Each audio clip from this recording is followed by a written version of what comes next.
I grew up here in Central Kentucky, fell in love with musical theater and dance at a very young age, loved every movie musical I could get my hands on, and just sort of knew from a very early age that somewhere, somehow I was going to be involved in musical theater. And then right out of school, I went on my first national tour, which was Fosse. It was incredible. Then I did the Radio City Christmas Spectacular for 3 seasons in New York. My Broadway debut was in 2006 in a chorus line. I was the dance captain. I also did Disney's The Little Mermaid on Broadway. I did another tour of Irving Berlin's White Christmas. Wrapped up my performing career. My final show was 42nd Street. I played Peggy Sawyer back at Oklahoma Lyric. I worked professionally performing in the national tours of Swing and 42nd Street.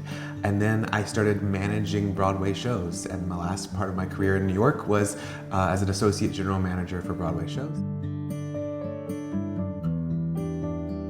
When we first moved back, we were directing and choreographing elsewhere. We were basing out of here, but then we were traveling every summer to Wichita, Kansas. We would come back here to Lexington and just sort of look around and ask ourselves, like, why doesn't something like Music Theater Wichita exist here? That we wanted to build for Lexington was something that Lexingtonians can feel proud of, that there is a place here in our community that has a hand in launching these careers of the next Broadway artists. 2020 was a very difficult year for the theater industry. We were one of the longest shutdowns in the world. It became very clear very early that producing theater was going to be off the table for the foreseeable future.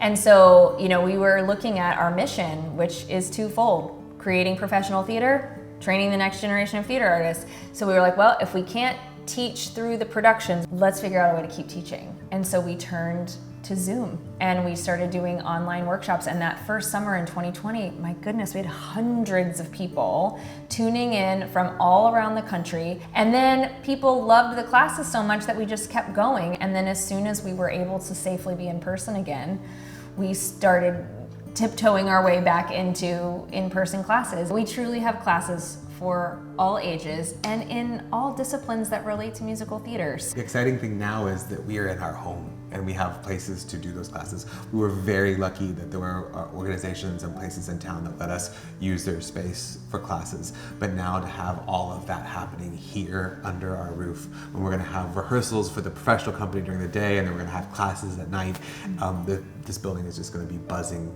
with excitement. Quite honestly, we had hoped for a building in like 2027 or 2028. That was on our vision board, our vision plan. So the fact that we're here this soon is just a dream come true. And kind of a bittersweet story. So one of our apprentices, Alex Simpson, she fought a childhood cancer and we lost her far too soon in 2022. And we found out that she left the Lex a legacy gift. And it was a gift enough to give us the confidence that we could take the leap into a building. And Alex would have been 23 years old in 2023. Her full name is Alexandra Hudson Simpson. Our address here is 2323 Alexandria Drive. So I get a little choked up every time I talk about it, but we feel like Alex picked this building out for us. And so that's why when you come in, you'll see the Alex Theater. We are